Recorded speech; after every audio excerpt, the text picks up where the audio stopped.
Magsasampa raw ang NBI ng kaso sa DOJ. Kasuhan niya si VP Sara. At ito namang mga loyalista nga, tuwan-tuwa. Meron pa nga nadaan sa akin, napakinggan ko eh.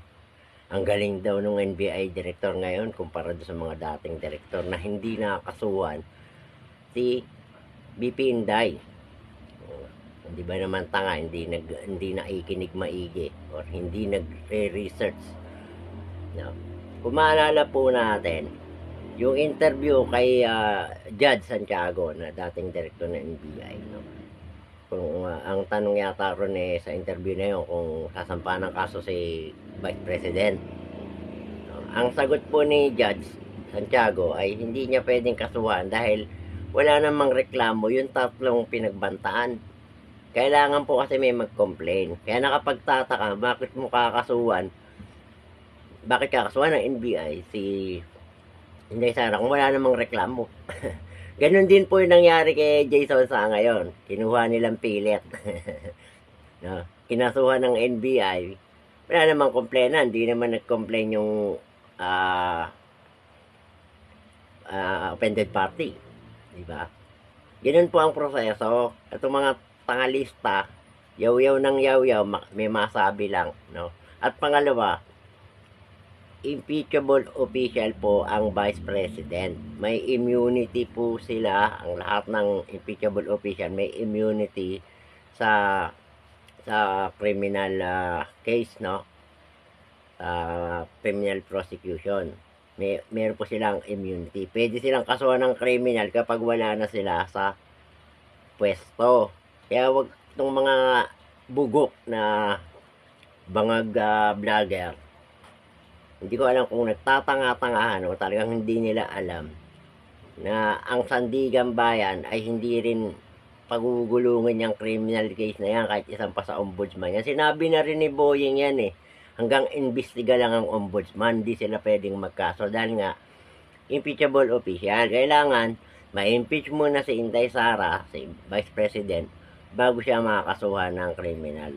Patungkol doon sa sinasabi nilang grave threat daw. Gamitin nila siguro sa impeachment, pero para kasuhan nila sa korte, hindi uubra dahil impeachable official ang Vice President. May immunity, parehas ng presidente, komisyoner, ombudsman, yung COA, OMELEC, mga impeachable yan, Supreme Court, Chief Justice, mga impeachable official yan.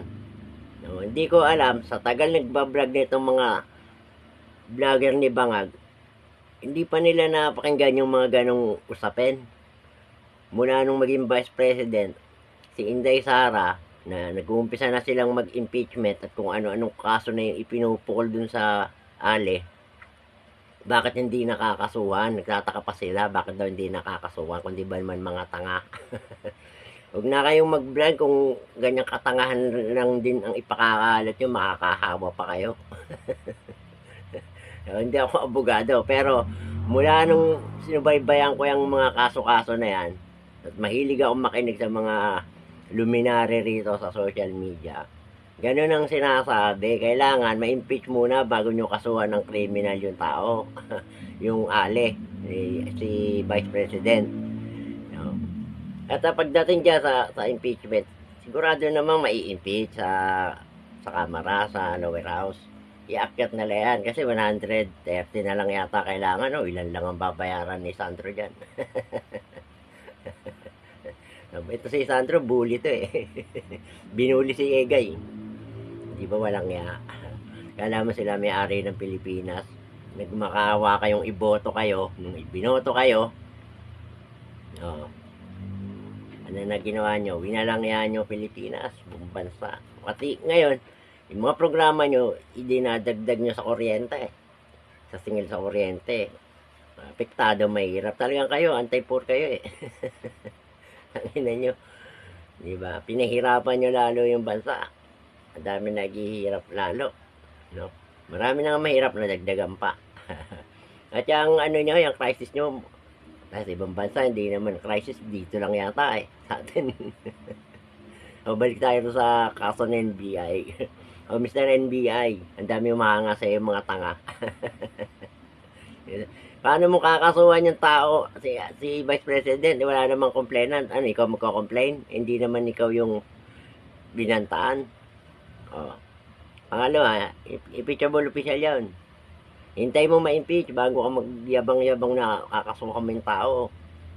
Kasi Boying nga sinabi na ni Boy niyan, hanggang imbestiga lang kami. Hindi niya makasuhan. Pagka na-impeach, tsaka pa lang niya kakasuhan. Ano? Ginagaya mo si Trillanes Mr. Director Nagsampa ba naman ang kaso sa ombudsman?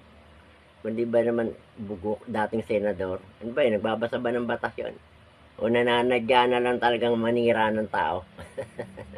Bagay, yun naman talaga pagkakakilala ng taong bayan kay Trillanes, manira lang ng manira sa mga Duterte. Tandem sila ni Claire, ni Auntie Claire.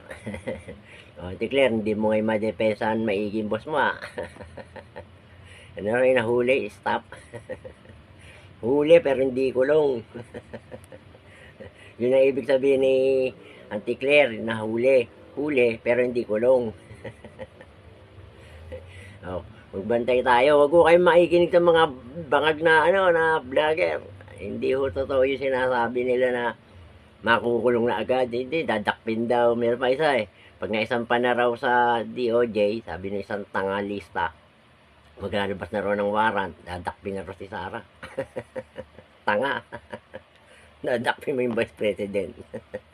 Hindi niya nga ginagamit yung kapangyarihan niya para madali yung mga yan Hindi kagaya ng amo yung bangag. Pag nagsalita mga vlogger ng DDS, pinadadakip agad. Dahil nyo nga, ang pagkakaiba. Kasi, ang presidente at ang vice president, sa mga public figure, hindi kayo basta pwedeng magkaso Kasi ba, ano kayo public figure kayo. At ang presidente, kailangan niyang tanggapin kung ano yung sinasabi ng nasa ibaba. Kaya hindi siya makapagdemanda. At abala sa kanya pati naate na niya yun. Di ba mga tangalista lang. So yun lamang po, maraming salamat.